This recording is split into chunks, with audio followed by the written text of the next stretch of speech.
ارے میاں دماغ تو ہر وقت چلتا ہی رہتا ہے نا.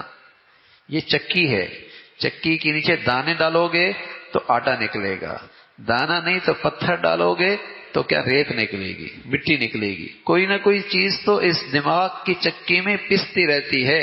اب تمہاری مرضی ہے اس میں کیا چیز ڈالنی ہے، اس میں کیا سوچ ڈالنی ہے، اس میں کیا فکر ڈالنی ہے.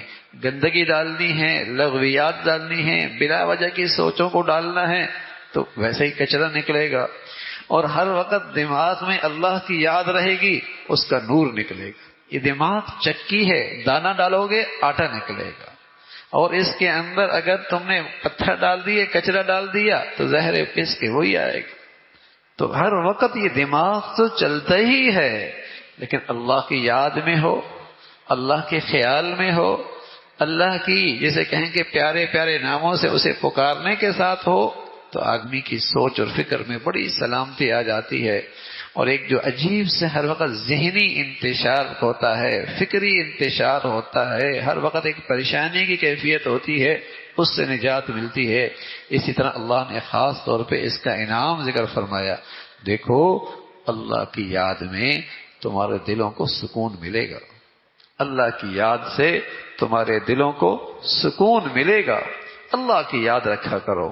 تو فرمایا کثرت سے اللہ کو یاد کیا کرو، صبح شام اس کی تسبیح اور تقدیس کیا کرو. صبح شام یعنی علی الدوام، ہمیشہ کا معمول بنا لو. وہ ایسی مہربان ذات ہے جو تم پر رحمتیں بھیجتی ہے، مہربان ذات ہے. اور اس کے فرشتے بھی تمہارے لیے دعائے رحمت کرتے رہتے ہیں. اور وہ ذات ایمان والوں پر بڑی مہربان ہے، ایمان والوں پر بڑی مہربان ہے. تو اس مہربان ذات کی قدر کی جائے اور اس کو اچھے اچھے ناموں سے یاد کر کے اس سے محبت اور تعلق میں اضافہ کیا جائے. اللہ رب العزت ہم سبھی کو اس کی توفیق نصیب فرمائے.